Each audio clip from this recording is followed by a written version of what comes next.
The timeline of human history on the island of Malta has just jumped back 1,000 years. Brand new archaeological discovery that's been published in Nature has found human artifacts and bones and bits and bobs that predate when they thought humans arrived in Malta by 1,000 years.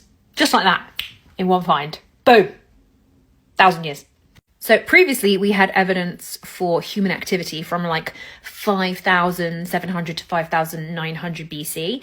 And now there is human activity from like 6,700 plus, which is really exciting.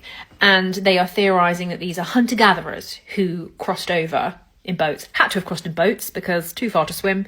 And the last time that Malta was connected to the land was in the Ice Age. So there we are. I always get really excited when this happens because it makes me think of other sites in the world where we categorically have no proof of human activity past a certain date. And then in one finding, things can jump. So I think of places like Easter Island or just other sites that haven't been like fully dug everywhere. And who knows what other layers are just literally waiting to be found. So that sets my brain on fire.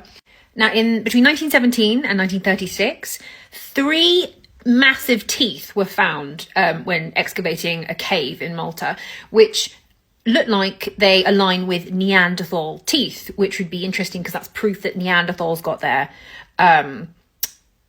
way even further back in the past. But that is contested. They're still like investigating it, and there's lots of arguments on both sides about whether they are or not. But I think that this might wedge open the door a little bit on reinvestigating the teeth and reanalyzing, because the goalposts have slightly moved, and it might not look so crazy that there are older artifacts popping out of the ground. So it'll be interesting to see more analysis on these Neanderthal teeths, because if Neanderthals were able to make it over and humans, then that's a really interesting picture for Malta. And if you didn't know, Malta is home to so many amazing megalithic structures, like the Hypogeum, this sort of dug into the bedrock structure, and huge, like 50 plus ton megalithic temples. Now, obviously you can't date stone, so you cannot categorically say when these structures were built. They could carbon date organic material found on and around, but none of the temples have been carbon dated from matter that's been from underneath. Nobody's done soil samples on the direct soil that's underneath the temples. Just an interesting fact that an archaeologist said.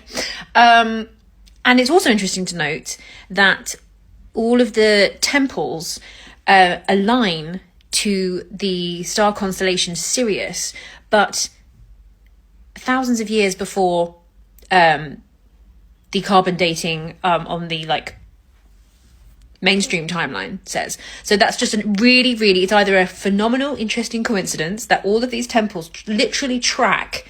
So you can track, if you were gonna base it off when aligning to the star constellation Sirius over time, you can actually tell when each temple was built, because they're tracking it, so you can see. However, the dates that come back start from like 9,000 BC.